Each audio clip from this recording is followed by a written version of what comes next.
You're now watching The Wash Daily. Today news, great news in Washington, D.C. Muriel Bowser had submitted that plan about a year ago. They were putting under revision and they were looking at it to see if it would work, and they've decided to go with it. The plan makes it illegal for employers in Washington, D.C. to use drug testing for cannabis or to restrict someone's access to employment because of their use of cannabis.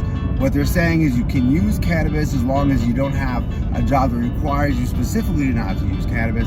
Somebody who is in the trucking industry or working as a medical professional who has patients in their care, they're saying those folks still aren't allowed to use cannabis.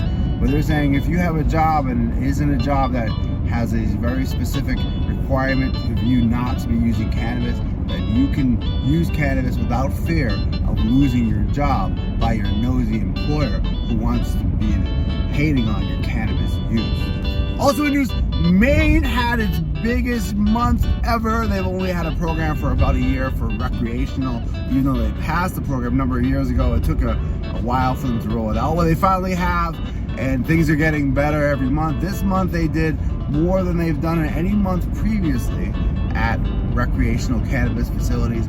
They're selling mostly flower, it said, but they're also doing a lot of concentrates and edibles. Even actual plants are selling clones now at a lot of the dispensaries.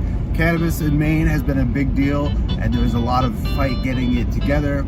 There's been a number of lawsuits because at one time they were only allowing people who are residents in Maine to work in Maine's cannabis, and that was causing problems with funding. An organization, a multi-state operator out of New York, did sue them and opened up Maine for folks who are not in-state residents. Since then, Maine has had a number of successful months, and they've been doing a good job of keeping their cannabis rolling. Also in news, the CCC of Rhode Island has announced a listening tour. They're going to have a number of dates in Rhode Island where people in Rhode Island can go voice their concerns and ask questions, even give their point of view on opening cannabis dispensaries for recreational use in Rhode Island. Rhode Island has had a medical program in New England longer than any other state, but they haven't had a recreational program. Gina Raimondo was the governor for a long time, and she did not want a privately owned cannabis program. What she wanted was a state-run model where the state, similar to New Hampshire, grows and sells and deals with all the cannabis at a state shop.